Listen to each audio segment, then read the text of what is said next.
Olá, meu nome é Tariane, eu sou psicóloga. Eu gostaria hoje de conversar um pouquinho com vocês sobre emoções, sobre regulação emocional, inteligência emocional.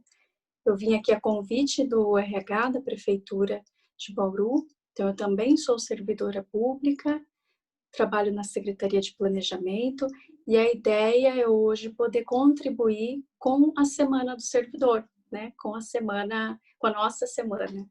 Dessa vez num formato um pouquinho diferente, que é um formato digital, mas eu espero que seja proveitoso também da mesma forma, tá bom?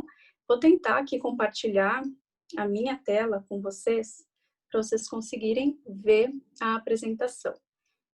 Então, a gente vai tentar abordar de um modo mais leve, mais tranquilo, conceituar um pouquinho sobre o que é emoção, acho que vai ser importante também.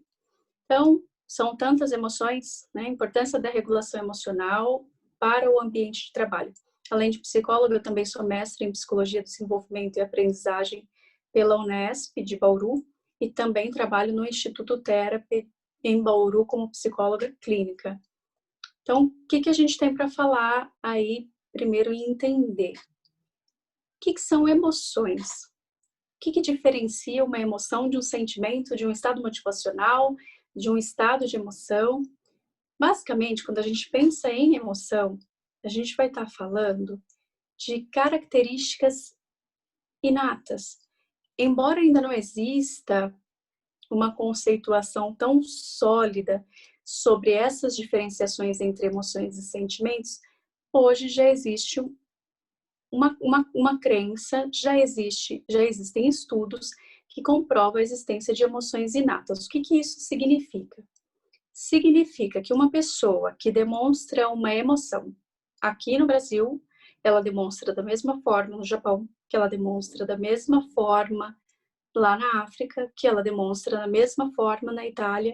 Então, isso é o que significa emoção. Então, hoje a gente tem, basicamente, 5 emoções que são consideradas inatas, que é o medo, o nojo, a alegria, a tristeza e a raiva. Mais para frente vocês vão se lembrar dessa referência dessas emoções inatas. Sentimento, o que vem a ser então sentimento? Sentimento, ele já está mais voltado a algo que é aprendido, que é estimulado dentro da nossa sociedade ou não. Então, eu aprendo a ter gratidão por alguma coisa, né, a responder de determinada forma. Já os estados motivacionais, estados emocionais, o que eles vêm a ser? Eles vêm a ser a gradação que eu tenho de cada emoção. Então, por exemplo, se eu pensar num estado motivacional de fúria ou um estado emocional de fúria, eu estou falando de um estado que está incluído dentro da emoção de raiva. Então, eu tenho as emoções básicas, eu tenho sentimentos e eu tenho esses estados que são essas variações. Só para a gente conceituar um pouquinho aí o tema. Não sei se vocês se recordam, esse é um filme bem fofinho, aquele Divertidamente. Esse filme, ele fala muito sobre a regulação emocional. Inclusive, ele traz os 5 personagens, que são as 5 emoções básicas, né? Então, a ideia é nós falarmos um pouquinho delas para chegarmos lá na regulação emocional. Então, é importante a gente entender primeiro o que é emoção, até porque se a gente não aprende a identificar a emoção, a gente não consegue desenvolver regulação emocional nem inteligência emocional. Então, como que a gente começa com esse estudo aí sobre emoções? No mundo, a referência no mundo sobre emoções e expressões faciais é esse senhorzinho que está aí no canto, ele se chama Paul Ekman. O que o Paul Ekman trouxe de contribuição? Estudando tribos isoladas, essas fotos daí de cima são de lugares por onde ele passou e fotografias que ele tirou, foi ele quem descobriu a existência dessas emoções inatas. Então, o que ele fez? Basicamente, ele pegou regiões que eram isoladas, que não tinham acesso à informação, que não tinham acesso à mídia, só que, no entanto, expressavam emoções da mesma forma. E como é que eles expressavam? Como é que sabia qual era a expressão? A expressão de emoção vivenciada por meio da expressividade facial. Então, o Ekman foi o primeiro a mapear expressões faciais e dizer como é que é a face, por exemplo, de uma pessoa triste, ou como é a face de uma pessoa com nojo ou com raiva, né? Ele foi a primeira pessoa quem fez isso. E ele fez isso com base em um livro que o Darwin tem. O Darwin é esse cara aí de baixo barbudo. Vocês devem conhecer, algumas pessoas às vezes conhecem. O Darwin, ele foi quem primeiro levantou essa lebre aí, foi falar de emoções, em um livro chamado A Expressão das Emoções no Homem e nos Animais. Ele foi ali e começou a descrever sobre expressões faciais e emoções, só que ele não chegou a categorizar. Quando em 78, o Ekman com um outro pesquisador chamado Wallace Friesen, eles criam um sistema de decodificação da face que ele pormenoriza cada músculo da face e, de acordo com o conjunto muscular que é ativado, ele corresponde a uma determinada emoção. Então, vou dar um exemplo para vocês. Se eu pensar no nojo, normalmente, quando a gente sente nojo, eu posso levantar aqui a asa do nariz, eu posso colocar a língua para fora. Quando eu levanto essa asa do nariz, essa região aqui, o Ekman classifica, por exemplo, como 7A e 7B. Então, dentro do código do Ekman, que contém 40 unidades de ação, o nojo vai estar ligada a essas classificações. E ele vai descrever um pouco disso em seu livro A Linguagem das Emoções.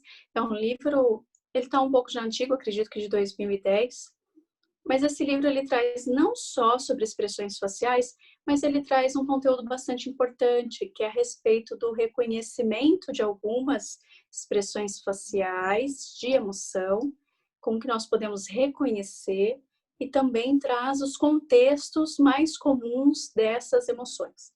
Então, todas as vezes que vocês ouvirem falar sobre qualquer tipo de estudo que leve sobre emoções e expressividade facial, vocês se lembrem que sempre a base vai ser o Darwin e o Ekman, que são os principais nomes no mundo. O Ekman ainda é vivo e ainda produz bastante pesquisa, não só pesquisa, como programas de melhora, de treinamento de emoções, né? Ele tem bastante ferramentas nesse sentido, tem trabalhado aí com essa área. Inclusive, o Ekman lançou em 2016, se eu não me engano, um atlas. Eu posso até mandar o link para a Sandra disponibilizar, um atlas de emoções, contendo todas as gradações e variações de cada uma delas, os principais gatilhos. E o que é de mais rico nesse atlas são os modos de enfrentamento.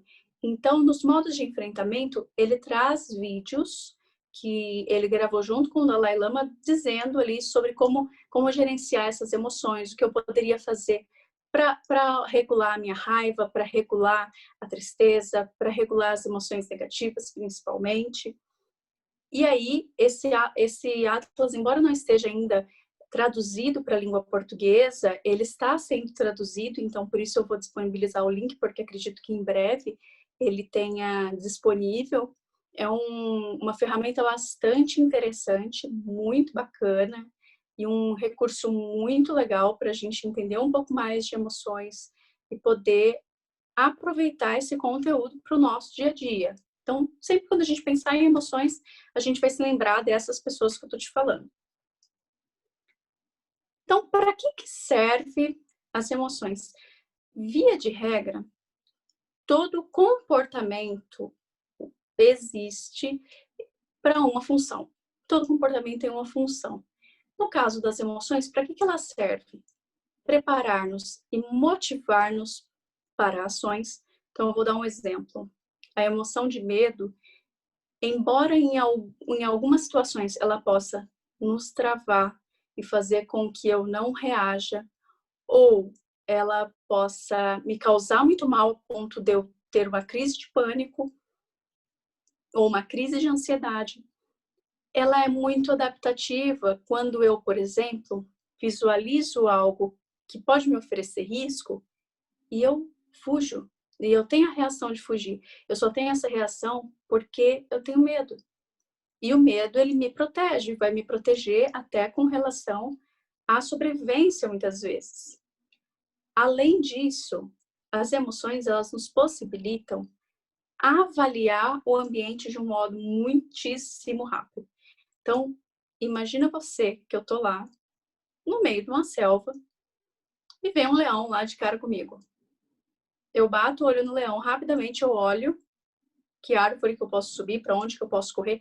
Essa avaliação dos estímulos que eu faço, que é muito rápida, muitas vezes a gente não faz de modo tão deliberado, é uma avaliação que eu faço graças ao meu sistema límbico, graças às minhas emoções. Né? Qual a outra função que as emoções podem ter? Ajudar no controle das relações sociais.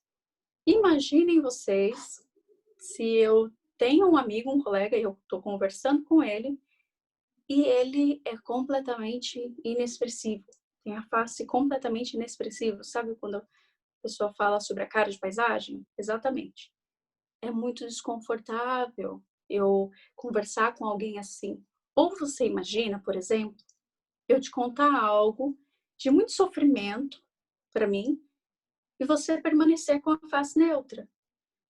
O que isso quer dizer? Olha, isso quer dizer que você não está empatizando com aquilo que eu estou falando, né? Você não está conseguindo empatizar com o meu sofrimento. Então, quando a gente demonstra uma emoção por meio de uma expressão facial, a gente está fazendo isso como para ajudar nas nossas relações sociais. Então, as emoções também têm essa função. E aí, como eu falei, dando alguns exemplos, indicar por meio das expressões sociais aos outros as próprias intenções. Aí entra também quando a gente está conversando com um amigo, que sabe aquele amigo que você bate o olho e você já sabe o que ele está pensando, ou o que ele quer dizer com o olhar? É porque ele já sabe ler a nossa expressão facial, ele já aprendeu a ler a nossa expressão facial. Então, por isso que a gente consegue fazer isso. E aí eu deixei alguns exemplos de emoções e seus enfrentamentos adaptativos. Então, o medo, por exemplo, que eu citei com relação à fuga. A tristeza. Tristeza, normalmente, o que ela me traz? Quando eu estou triste, eu fico acolhido, fico muitas vezes mais isolado, pode ser que eu venha chorar. Quando isso acontece, é muito difícil, por exemplo, se eu ver uma pessoa que ela não está bem, eu não perguntar se está acontecendo alguma coisa, se ela está bem, se ela precisa de algo. Então, a tristeza, ela também é adaptativa quando ela sinaliza para o outro que eu preciso de ajuda. Além disso, quando eu estou triste, eu me recolho, eu estou ali criando energia e me recarregando para conseguir ficar um pouquinho melhor. O nojo também tem uma função bem legal que dá para dar de exemplo para vocês. Vocês já notaram? Quando a gente sente nojo, a gente enruga aqui o nariz ou a gente coloca a língua para fora, porque a gente tem nojo. Por que a gente faz isso? Darwin vai dizer, por exemplo, que nós fazemos isso porque existe uma função evolutiva das emoções. Então, na natureza, aquilo que é nocivo e que eu posso ingerir e passar mal, eu vou tender a ter nojo e expelir para fora.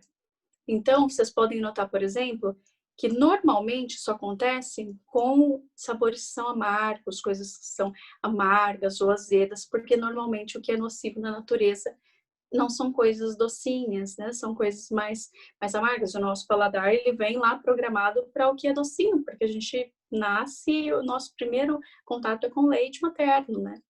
Ou então, quando eu faço assim com a narina, eu não vou permitir que algum odor, que também seja nocivo, possa adentrar a minha narina, possa me fazer mal. Então, existe uma função evolutiva também das emoções.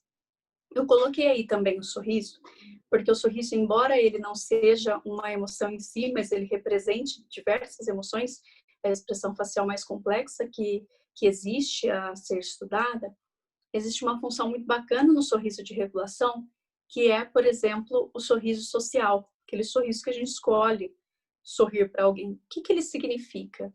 Quando eu olho para alguém e essa pessoa olha para mim e ela me traz um leve sorriso, me dá um leve sorriso, isso significa que está tudo bem eu me aproximar. significa que aquela pessoa foi receptiva comigo, né? Ela não foi uma pessoa que ali se fechou para mim, não, ela foi receptiva. E, inclusive, isso é tão interessante que até mesmo primatas, quando eles entram em luta, em briga, e eles querem depois fazer as pazes, um olha para o outro e sorri. Por quê? Porque eles querem sinalizar que, olha, tá tudo bem se aproximar agora. Passou aquela briga que nós tivemos, se você se aproximar, vai estar tudo bem. Então, por isso que eu acabei colocando sorriso, porque é uma área de estudos minha e também sinaliza bastante coisa sobre regulação social e regulação emocional. Então, lembrar aí que todo comportamento tem uma função e as emoções têm aí essas funções. Então, nos preparar e nos motivar para algumas ações, possibilitar avaliar o ambiente de modo muito rápido, nos ajudar no controle das relações sociais e indicar a intenção pela expressividade facial. E aí eu trouxe sobre o ambiente corporativo, nosso ambiente de trabalho na prefeitura. O que será que é ser dentro do nosso ambiente de trabalho ou no dia a dia alguém socialmente competente? O que será que significa isso? E por que é importante não invalidar minhas emoções? São duas coisas aí separadas. Então, nós vamos pensar primeiro sobre o que é ser competente socialmente. Competente socialmente é aquela pessoa que ela tem uma boa regulação independente da situação em que ela esteja. E ela sabe comportar-se de modo diferente em diferentes situações. Então, vou dar um exemplo. Se eu estou, por exemplo, em casa, estou deitada no sofá em casa com o meu marido assistindo TV, eu sou uma Tariane, que tem um conjunto lá de comportamentos. Se por acaso eu estiver na prefeitura, com os meus colegas de trabalho, eu tenho um outro comportamento, que não é o mesmo comportamento que eu tenho em casa. Se eu saio com os amigos, nos tempos aí antes da quarentena e após, né, logo que isso passar, eu também sou uma outra Tariane, que embora eu me comporte de maneiras muito diversas, muito diferentes, eu sou a mesma pessoa. Então, ser competente socialmente não significa, por exemplo, que eu vou ser aquela pessoa super expansiva, que vai estar rindo o tempo todo, ou que vai ser muito conectada com todo mundo o tempo todo. Isso também é uma das classes do ser competente socialmente. Só que você imagina se eu sou extremamente expansiva e se eu converso com todo mundo e brinco com todo mundo e eu tenho que ir em um velório, que a minha regulação tem que ser diferente. E aí eu sou considerada socialmente incompetente se eu reajo assim dentro do velório. Então, ser socialmente competente significa que eu tenho capacidade de modular o meu comportamento e as minhas emoções de acordo com a situação, de acordo com o ambiente. Então, isso se chama habilidade social. Eu sou competente socialmente se eu tenho habilidades sociais. É um conjunto de comportamentos aí que me diz como é que eu funciono em cada ambiente. Então, definimos aí o que é ser socialmente competente. Agora, por que eu coloquei aí sobre não invalidar as minhas emoções? É muito comum nós sermos muito estimulados a apresentar e a mostrar emoções, exibir emoções positivas, estados emocionais positivos, e a suprimir e inibir emoções e sentimentos negativos. Então, normalmente, se eu choro, se eu estou triste, se eu estou com raiva, isso é muito reforçado socialmente que venha a ser inibido, que eu venha esconder essas emoções negativas. Porque, olha, eu sou emoções só boas, tá? Não tenho emoções negativas. Eu não fico com raiva, eu não fico triste, né? Só que não, né? Porque eu coloquei até a imagenzinha aí, que tem um ser humaninho e metade dele robô. Nós não somos a versão robô, nós somos a versão humana mesmo. E essa também tem emoções negativas. E essas emoções negativas, elas vão aparecer no nosso dia a dia. Quando nós ficarmos tristes, quando nós ficarmos com raiva, quando nós ficarmos com nojo.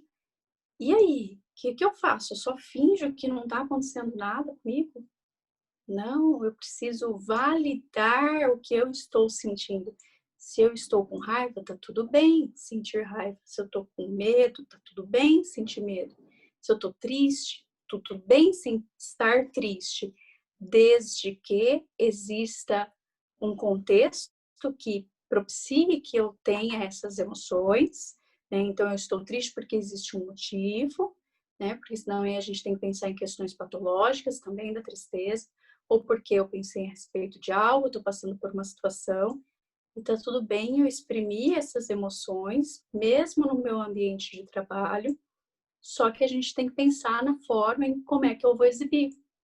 Então, se eu estou no meu ambiente de trabalho, por exemplo, e eu fiquei muito brava com o colega, ou um colega fez alguma coisa que eu não gostei, eu tenho o direito de validar a minha emoção de raiva, ficar brava, ficar nervosa. Mas isso não me dá o direito de agredir o colega, né? Isso não me dá o direito de eu ser desrespeitosa com o meu colega, não me dá o direito de gritar com a outra pessoa, não me dá o direito de ter essa incompetência social, essa desregulação emocional. Então, basicamente, o que nós vamos conversar aqui é a respeito das nossas reações dentro do ambiente de trabalho. Então, é importante a gente validar, sim, quando a gente está triste, quando a gente está com raiva, quando a gente está com medo. E é importante a gente regular o nosso comportamento de acordo com esse ambiente, né? Para quem é seguro demonstrar que o momento é seguro, como eu devo demonstrar, é proporcional ao que aconteceu. Então, é isso que a gente vai precisar pensar. Então, quando a gente fala sobre não invalidar emoções, a gente está falando que tá tudo bem sentir emoções negativas. O que vai diferenciar é como é que eu vou reagir a essas emoções, de acordo com o contexto que eu estiver. Então, por que a gente tem que pensar em regulação emocional e em inteligência emocional para o ambiente de trabalho? A gente passa a maior parte do nosso tempo e da nossa vida dentro do trabalho, compartilhando o nosso dia com as pessoas que trabalham lá do nosso lado, que estão lá no nosso setor. Então, é um tempo muito grande para a gente ficar infeliz no trabalho, não gostar das coisas que a gente faz, não gostar das pessoas à nossa volta. A gente tem que conviver com aquelas pessoas ali, a gente tem que conviver com aquele ambiente de trabalho, e a gente compartilha uma boa parte do nosso dia com essas pessoas. Então, vai ser importante eu aprender a lidar com as minhas emoções para que eu tenha um ambiente de trabalho um pouco mais agradável, né? Mais harmonioso, mais adaptativo, que o outro também consiga conversar comigo, também se sinta bem, se sinta acolhido. Então, por isso que é importante a gente conversar sobre emoções e sobre regulação emocional. Aí no finalzinho eu estou retomando que competência social é a habilidade de pessoas que estão em contínuo desenvolvimento de inteligência emocional. O que isso quer dizer? Quer dizer que eu não sou uma pessoa acabada, que eu sou completamente inteligente emocionalmente, completamente competente socialmente, eu não tenho nada a desenvolver. Porque nós sempre vamos ter o que desenvolver. Sempre, ao longo da nossa vida, até a nossa velhice e morte, nós sempre vamos ter algo para desenvolver e tentar ser um pouquinho melhor, né? Você vai lembrar aí, se você retomar a sua vida, por exemplo, que teve outras situações negativas ou difíceis que você passou, que você não reagiu tão bem como algumas situações que você passa agora, por exemplo, né? Então, por quê? Porque a gente, com as experiências da vida, nós também vamos melhorando a nossa regulação emocional, a nossa competência social. E a ideia é que isso seja contínuo, que isso aconteça ao longo da nossa vida para sempre. A gente sempre vai ter algo mais ou alguma competência a mais para desenvolver. E é muito importante ter isso em mente, porque se a gente achar que a gente já aprendeu tudo, que somos extremamente competentes socialmente, que não temos mais nada a aprender, nós já estamos tendo aí pouca inteligência emocional. Porque o nosso contexto, o nosso ambiente muda o tempo todo. Como é que eu vou ter a mesma regulação emocional que eu tinha de 10 anos atrás? Se o contexto é diferente, se as ações são diferentes. Agora, por exemplo, nós estamos falando de um contexto de pandemia, que tem sido muito difícil para muitos servidores. A gente tem servidores em ambientes de trabalho em risco, como servidores da Secretaria da Saúde, por exemplo, e eles precisam lidar com a regulação emocional. Como é que é isso? É um contexto bastante extremo, bastante difícil de lidar. Então, o que eu trouxe aí? Como que a gente pode pensar um pouquinho sobre como lidar com essas emoções sem desrespeitar essas emoções. No ambiente de trabalho, a regulação emocional, ela acontece a partir do momento que eu tomo consciência do que eu estou sentindo. Então, se eu briguei com um colega, eu preciso entender, o que eu estou sentindo? Eu estou bravo? Eu estou triste? Eu estou com medo? Que emoção que realmente eu estou sentindo? Às vezes a gente não para se escutar. A gente sabe que a gente não tá bem. Sabe aquele dia que a gente acorda e fala, nossa, eu tô esquisito, não tô bem. E não é um bem só fisicamente, é um não tô bem, não tô bem emocionalmente mesmo. E a gente não sabe o que é. É porque muitas vezes a gente não para pensar, a gente não para se escutar, a gente não para entender.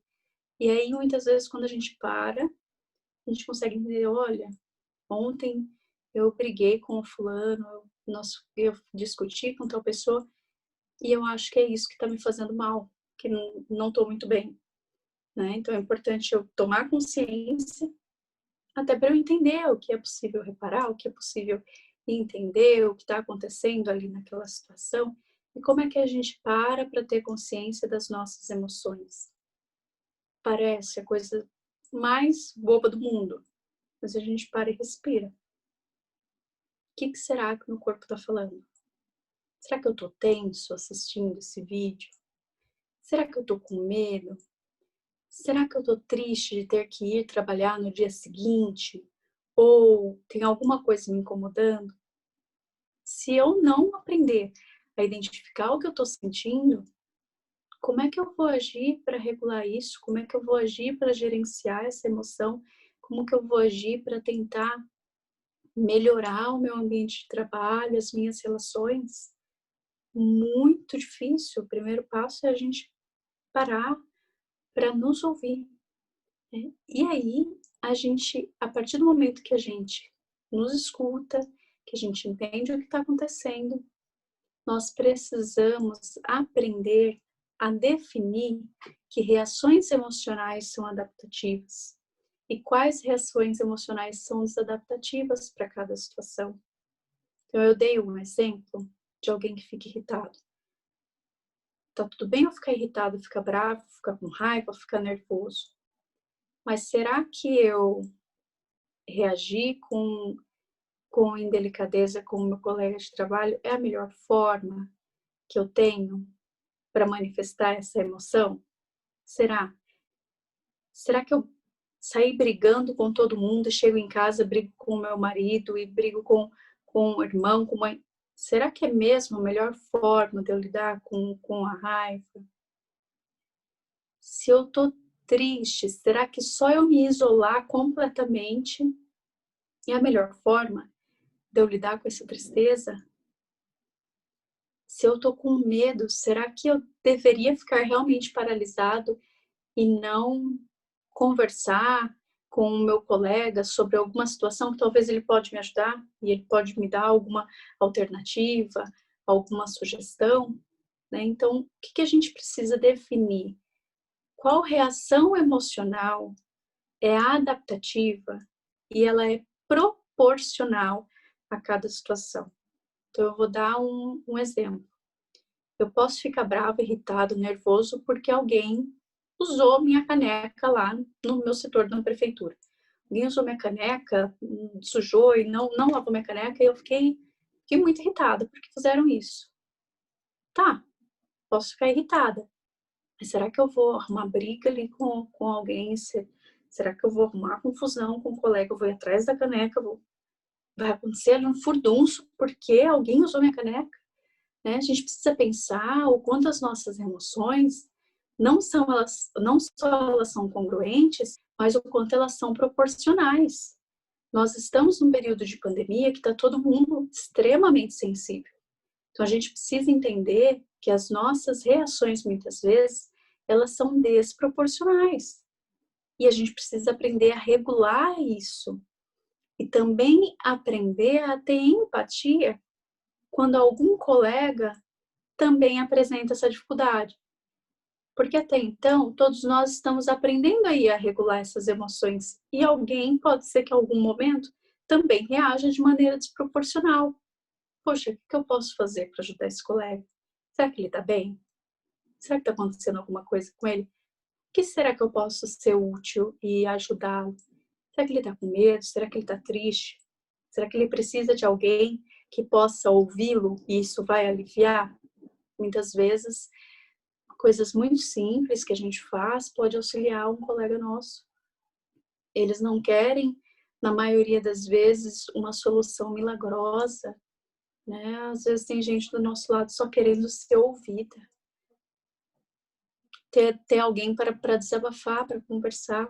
Isso também vai ser importante para nós formarmos uma rede de apoio, né? Então, basicamente, entender as reações emocionais adaptativas é isso. Essa reação emocional, ela deveria acontecer nesse contexto? É congruente com esse contexto? Tá, é congruente, Tariana. E ela é congruente nessa proporção? É nessa proporção que eu deveria me sentir assim? Tá, não é. Então a gente precisa pensar em alguma coisa para melhorar um pouquinho. Eu coloquei aí também que cuidar do outro, ele é importante. Só que é mais importante eu cuidar de mim mesmo.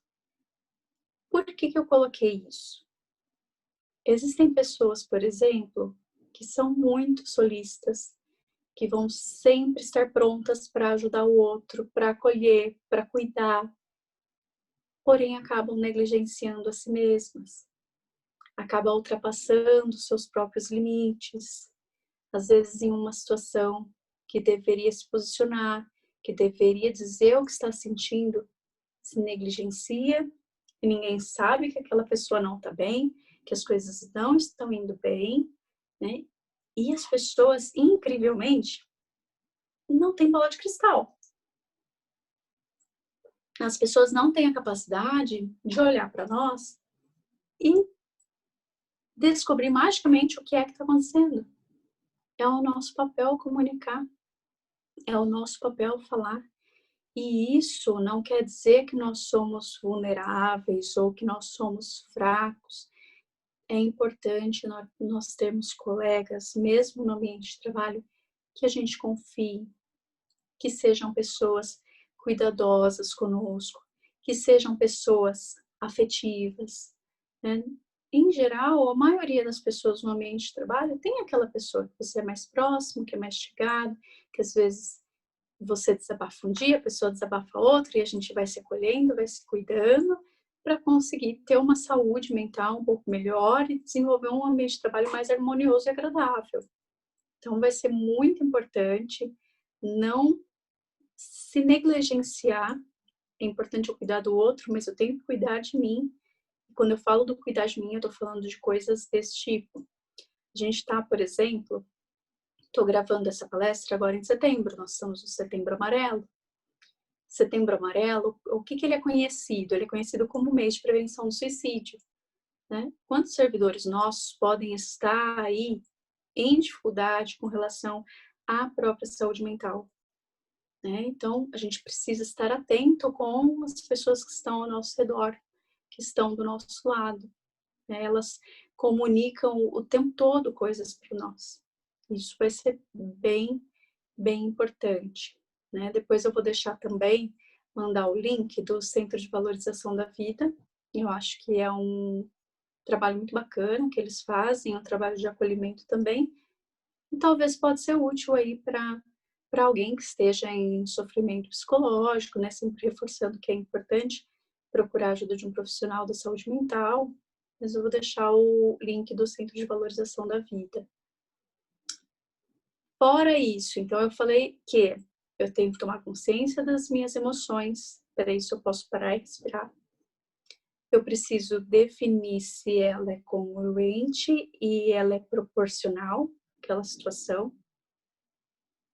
Eu devo me retornar para o aqui e agora, porque senão eu fico nervoso no meu ambiente de trabalho, eu desconto nas pessoas em casa, ou o oposto, acontece alguma coisa em casa, eu vou descontar lá no meu ambiente de trabalho.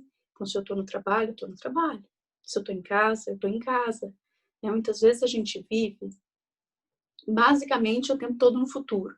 Porque enquanto eu estou em casa, eu estou pensando o que eu vou fazer na prefeitura amanhã. Ou enquanto eu estou no trabalho, eu estou pensando, na hora que chegar em casa, o que eu vou fazer no jantar. E aí eu estou o tempo todo vivendo o que vai acontecendo depois. E eu não fico presente no meu agora. Então a gente precisa parar para fazer esse retorno para o agora. E isso é um exercício para nós fazermos o tempo todo. Vocês vão notar que em pouco tempo, 5 minutos, que vocês deixarem a mente vagar, a mente vai correr para o futuro. Ela vai embora para o futuro. Ou ela vai reverberar alguma coisa lá no passado. Mas ela não vai estar ali na atividade que eu estou fazendo. Isso também vai ser importante para a minha saúde mental. Outro cuidado importante, defina um tempo de qualidade para você mesmo. A gente tem tempo, muitas vezes, para 1 milhão de coisas. Às vezes, a gente perde um bocado de tempo em rede social, vendo uma porrada de notícias catastróficas. Não estou dizendo que não é importante se informar, mas talvez seja importante a gente limitar um pouco os acessos, para que isso não nos gere uma ansiedade muito grande. Saiu um estudo recentemente, por exemplo, que foi feito na Alemanha. O estudo foi feito no período de março e abril e foi publicado agora em junho, que ele fala sobre regulação emocional e o acesso a informações. O que esse estudo cita? Ele cita que as pessoas que têm uma maior regulação emocional, quando elas recebem uma quantidade gigantesca de informações, elas sentem-se mais tranquilas e menos ansiosas por estarem mais informadas. Porém, o estudo cita que pessoas que têm dificuldade em regular suas emoções quando recebem informações, um volume alto de informações, elas se sentem mais ansiosas, mais catastróficas e maior sofrimento. Então, vai ser muito importante, talvez, regular esse acesso em excesso de informação, né? Para que eu tenha tempo para as outras atividades que me são prazerosas. Normalmente, o que eu sugiro? A gente pode fazer uma lista. Essa lista a gente pode fazer com 4 itens. Então, eu faço lá, gosto e faço. E aí eu elenco as coisas que eu gosto de fazer e eu tenho feito. Gosto e não faço. E aí eu incluo as coisas que eu gosto muito, mas que eu não tenho feito. Não gosto e faço. Nessa lista eu vou colocar as coisas que eu não gosto de fazer. Muitas vezes eu não tenho me respeitado e feito. E não gosto e não faço. Que ali eu vou citar as coisas que realmente eu não gosto, realmente eu não faço, e isso vai mostrar também onde é que eu estou me respeitando. Então, o que é muito importante nessa lista? Para a gente pensar aí com a questão do definir um tempo de qualidade. Gosto e faço, posso ampliar essas atividades, fazer um pouquinho mais, se eu regular esse tempo com outras coisas que não são tão produtivas, para a minha saúde mental e para o meu dia a dia. E eu posso também começar a fazer essas coisas do gosto, não faço, né? Eu tenho muitos pacientes que agora, durante a pandemia, com a limitação e as restrições que tem em sair, muitas vezes fazer outras atividades, eles têm aprendido coisas novas que nem eu imaginaria que eles fossem aprender. Então, talvez é um tempo também para eu descobrir novas atividades. Alguém vai dizer, por exemplo, a gente precisa fazer exercício físico. E alguém vai dizer assim, eu odeio exercício físico, eu não gosto. Mas será que é todo exercício físico? Será que eu não gosto de caminhar, eu não gosto de andar de bicicleta, eu não gosto de fazer pilates, eu não gosto de absolutamente nada? Né? A gente tende a olhar com maus olhos as coisas que a gente nem conhece. Então, tem muita atividade que a gente poderia gostar se nós nos envolvêssemos e fôssemos descobrir o que é efetivamente, né? E testar, né? Eu preciso testar as atividades, as coisas que eu posso fazer e me descobrir. Eu tenho certeza que tem um bocado de coisas que a gente pode descobrir sobre nós mesmos, descobrir sobre coisas que a gente gosta de fazer, que nunca fez, simplesmente porque só não tentou. Então vai ser bastante importante, talvez, fazer essa lista e pensar um pouquinho. Então, eu acredito que o que eu tinha para trazer para vocês hoje sobre regulação emocional, inteligência emocional, embora muito breve, em poucas palavras, basicamente se resume nessas questões. Eu aprendi aqui o que são as emoções, que eu preciso ter consciência delas, que eu preciso aprender a regular a minha emoção com o contexto, com o ambiente, com a situação.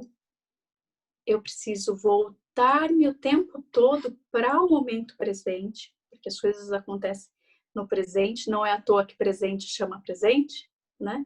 Então vai ser importante eu regular isso, cuidar do outro, mas cuidar de mim mesmo, da minha saúde mental, pensar nas coisas que eu gosto, ou gostaria de fazer, ou poderia fazer de coisas novas. Talvez a gente pode até fazer isso e trocar a lista com o colega. Às vezes o colega tem alguma atividade nova, diferente, que eu posso tentar também. E acima de tudo, aí por fim, eu coloquei o respeitar a si mesmo. Esse respeitar a si mesmo é respeitar as suas emoções. Quando eu falei ali sobre validar o que eu estou sentindo, eu estou falando disso. Eu estou falando que eu preciso respeitar a minha emoção. Então, se aconteceu algo que é triste, eu vou estar triste. E isso não é um problema horrível. Eu posso, por exemplo, perder um animalzinho de estimação e aí eu vou passar o dia triste, né? Vou ficar muito chateado e eu não posso invalidar isso que eu estou sentindo porque tem sentido isso que está acontecendo, é aquela emoção. Então é importante eu respeitar a mim mesmo e é importante eu respeitar a emoção do meu colega. Porque às vezes um sofrimento que para nós é muito pequeno, é muito fácil de lidar, ou algo que alguém tira de letra, o outro muitas vezes não funciona assim. E aí, se eu acho que o sofrimento da outra pessoa é frescura, eu estou invalidando o sofrimento que a outra pessoa tem, eu estou sendo uma pessoa bem pouco empática, e eu não estou contribuindo para que aquela outra pessoa aprenda a regular as suas emoções e para que a gente tenha um ambiente de trabalho mais harmonioso e adequado. Então, eu preciso contribuir com o meu ambiente de trabalho. Como é que eu posso contribuir? Contribuindo para a saúde mental dos meus colegas. Então, essas são algumas recomendações muito simples, mas que podem, talvez, ser aplicadas aí no dia a dia, auxiliar um pouco para um ambiente de trabalho um pouco melhor. Então, eu vou deixar para vocês o link do Atlas das Emoções, que tem lá os modos de enfrentamento, os gatilhos, como é que eu posso trabalhar aquela emoção.